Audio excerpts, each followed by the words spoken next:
Media recognition from Bloomberg, Reuters, recycling trade publications. Patented process for 100% recovery of critical metals, including cobalt, lithium, nickel, manganese, aluminum. American Manganese is focused on recycling lithium-ion batteries for electric vehicles. American Manganese trades on the TSX Venture, AMY, the US, AMYZF, and Frankfurt 2AM. For more information, visit AmericanManganeseInc.com or phone me, Larry Ray, at 778-574-4444. You're listening to HowStreet.com radio, available online at TalkDigitalNetwork.com. Welcome to HowStreet.com radio, the online source for market opinions. Here is Jim Goddard. My guest is Rick Ackerman, editor of the newsletter Rick's Picks, his website, rickackerman.com. Welcome back to the show, Rick.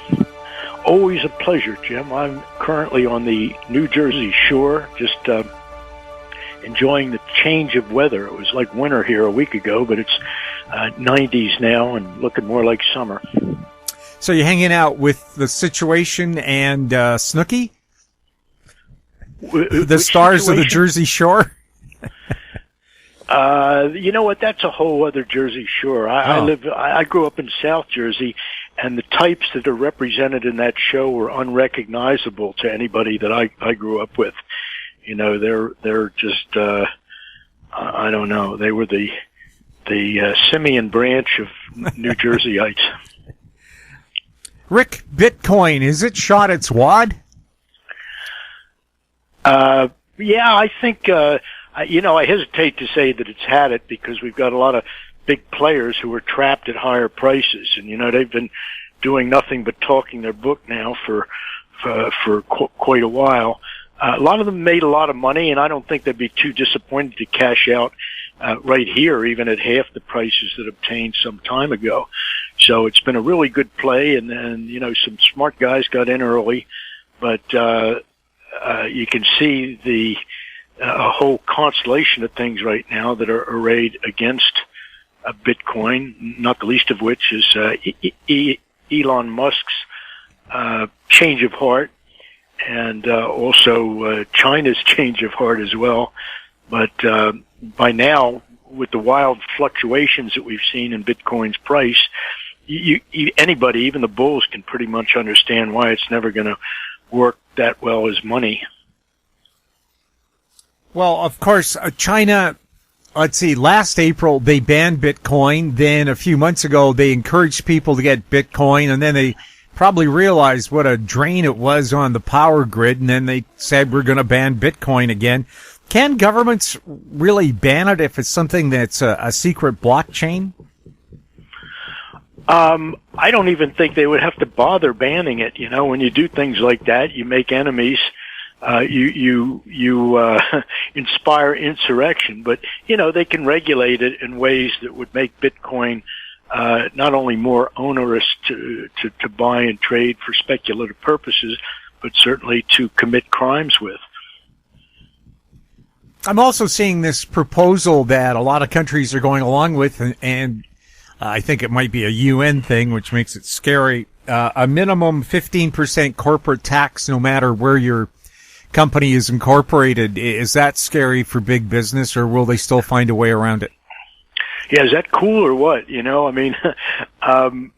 I think you've got such a powerful constituency lined up in favor of that something like it probably will happen, and there's no real avoiding it. I guess the idea of making it global is that you'll eliminate safe havens because, as you know, whenever a new tax is enacted, a new loophole soon follows.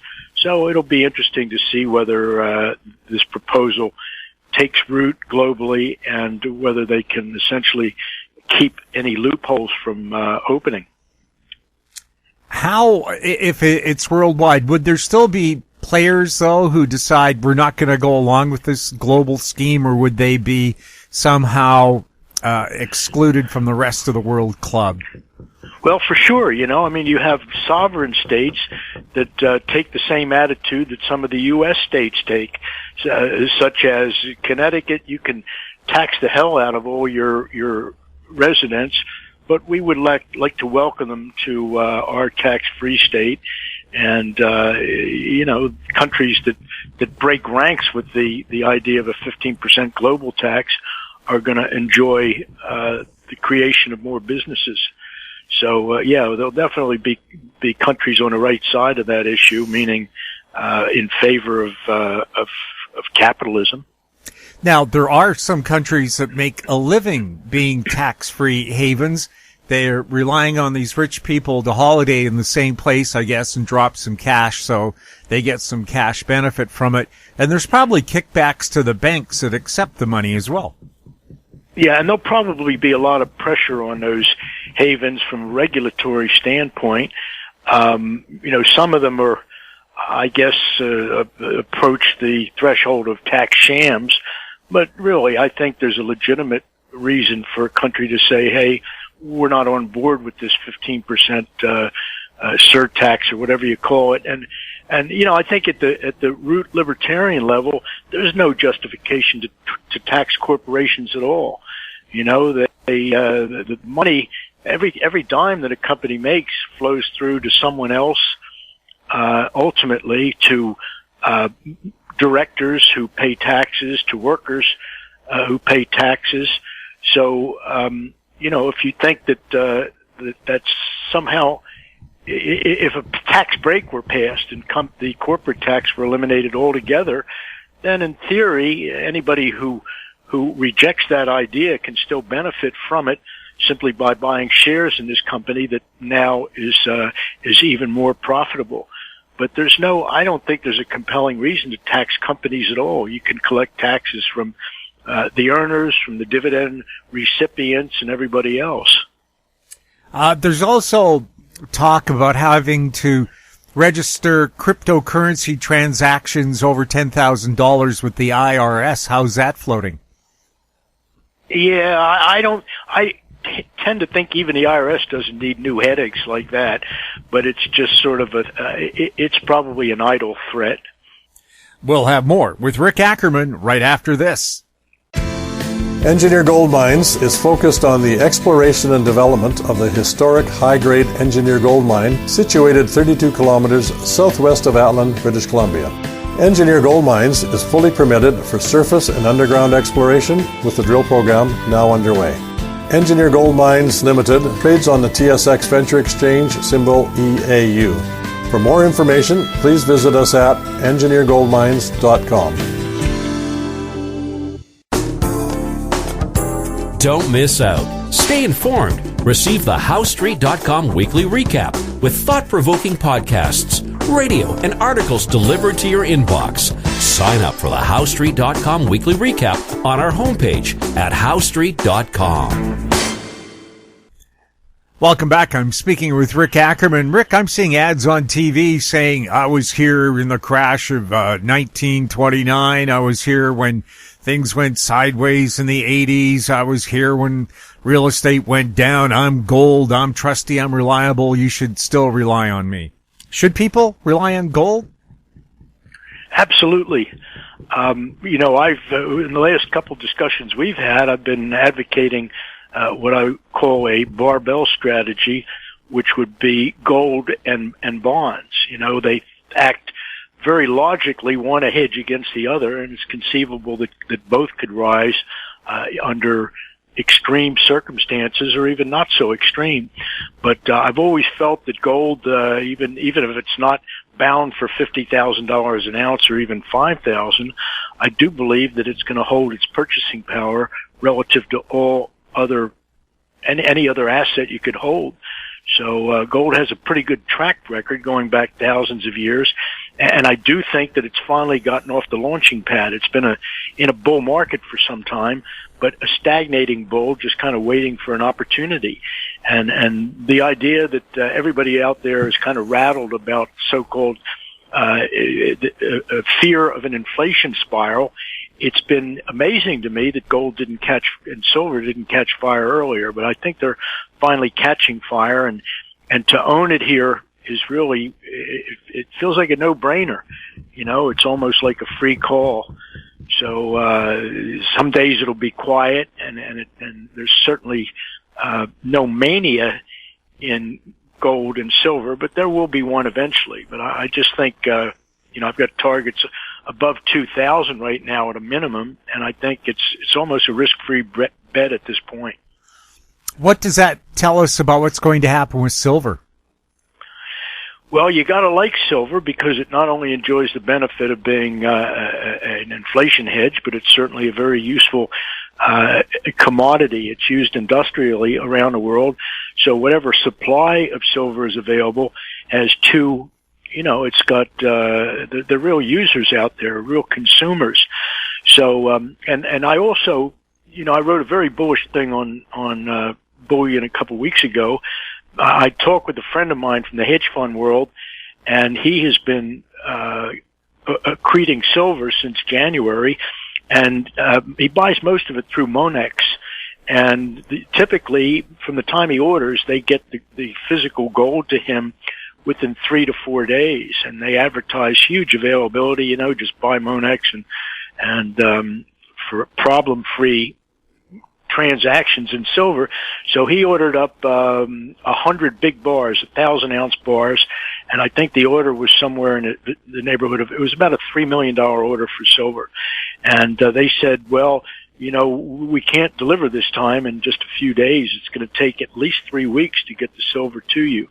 So there's obvious, when a player like Monex can't get silver to send you right away, that there's really a pinch on supply, and it's only a matter of time before the powers that be that are holding bullion prices down, essentially by spewing paper equivalents to gold and silver, or supposed equivalents, they have less room to move here. They're going to be caught in a squeeze, especially because of this Basel III proposition that would essentially regulate against cross-netting of paper gold versus the real thing, and the regulators are eager to prevail with this idea that you guys are not really, this isn't really bullion, these are derivatives that you're trading and making so much money on.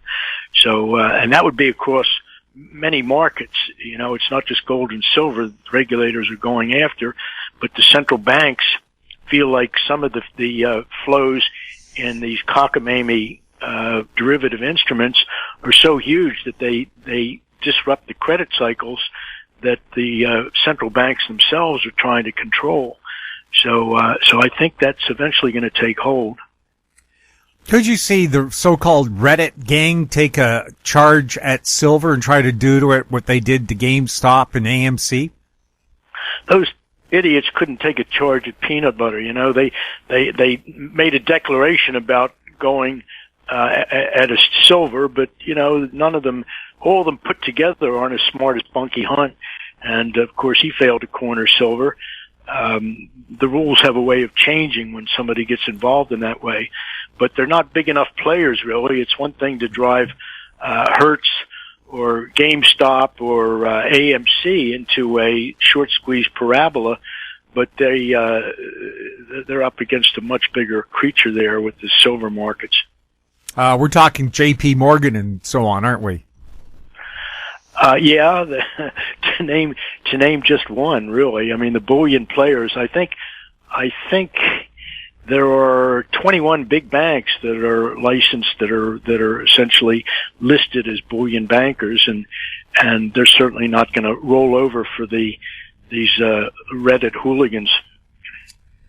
Deflation, is that still around the corner? We keep talking about temporary inflation, but then what happens after that? Well, on my home page right now this week, I've got out a commentary under the headline, "Enjoy Inflation While It Lasts." And there are a lot of reasons to think that the inflation that everybody expects isn't going to happen. For one, Biden is meeting some real political headwinds with respect to his nutcase expansionary proposals, fiscal spending out the wazoo. So I don't think we're going to have quite the stimulus that has been fearfully discounted in some markets. But yeah, I do think we've got a little more inflation to infuse itself into the consumer economy. but even if it's essentially discounting 5 or 10 or 20 trillion dollars worth of stimulus, that's not even a drop in the bucket compared to the deflationary juggernaut that's out there that would effectively subtract 9 or 10 zeros from the global balance sheet. And I'm referring to a derivatives market that has a notional value of about $2 quadrillion. We've got $55 trillion worth of real estate in the U.S. that's been hugely overvalued, and it's all when these things collapse, perhaps predicated on a bear market in stocks, and of course there's no doubt we're going to have a bear market. You're going to see the deflationary effect work. That the lettuce bin inflation that we're experiencing now will just be little stuff. What kind of economic shape is China in? Pretty good. I mean, they've got a deep savings pool, and deep enough that they build these phantom cities everywhere, and it doesn't seem to bring China toppling down. China has a way of bearing down on credit excesses in the private sector before they get too ridiculous. There's a lot of course, real estate speculation, but I think China is it's in pretty good shape relative to the U.S. in part because it doesn't owe as much. But geopolitical shape is another thing. They've got a lot of loans out on this Belt and Road initiative, and some countries are balking at how deeply they've gotten encumbered by debt to their Chinese would-be benefactors. So anyway, yeah, I think China's in pretty good economic shape. Now, the U.S. is worried China might want to start making military moves, and I've heard that the U.S. Air Force is now moving its assets around so that they're not just one or two big targets, but doing what you do in time of war, you disperse your aircraft around the airfield, or in this case, around the planet. Well, there's a great article in the May issue of Commentary magazine that talks about, I think it acknowledges what Trump helped popularize, and that is, yes, that the lying, cheating, double-dealing giant commie scum leaders of China, they really do want to enslave the world under communism. That's their goal. And but the article explains why it's going to be very difficult for them to do it. The U.S. Enjoys a lot of natural advantages, and even if you look at the way China has turned coral reefs into aircraft, into air bases and things like that in the South China Sea, this article makes the point that it's very difficult to project power on something as big as an ocean, and logistically the Chinese will be challenged to do that. But and there's no instance really where a country that's run under an autocratic government has successfully overturned a major free a democratic government such as the U.S. We've never lost a big war. We've lost some smaller wars, but any country that went about the project of taking over the world, they eventually met their Waterloo, matched against a country that had the natural advantages of a democracy, with even to the extent of decentralized decisions in the military as to how to prosecute a war. So the bottom line for the story is, don't worry quite as much about China taking over the world, because it's a big project, and they may be challenged really just to keep things quiescent in China itself. They've got their own population to deal with their economic aspirations, and to that extent, China has to play ball with the rest of the world. So, and concerning a China takeover of Taiwan, it would be a very limited value from a geostrategic standpoint, because once you've taken over Taiwan, you face a lot of Asia Pacific, not enemies really, but you've got a group of countries that would not take too kindly to the China's militarization of Taiwan. Japan for one, and South Korea. So if China were to move on Taiwan, there is that question of like, what do they do next, and what have they destroyed really? It's doing more damage to their own economic interests than sort of consolidating all of the Chinese outlands within one Chinese communist government. That's the goal, but sometimes you have to settle for less. Rick, thank you so much for chatting with us. Oh, it's always a pleasure, Jim. I thank you for the opportunity to connect with your audience. My guest has been Rick Ackerman, editor of the newsletter Rick's Picks. His website, rickackerman.com. If you have any questions for Rick, you can send them to info@howstreet.com, our YouTube channel, Talk Digital Network. Find us on Twitter @HowStreet. We're also on Facebook. I'm Jim Goddard. Thank you for listening.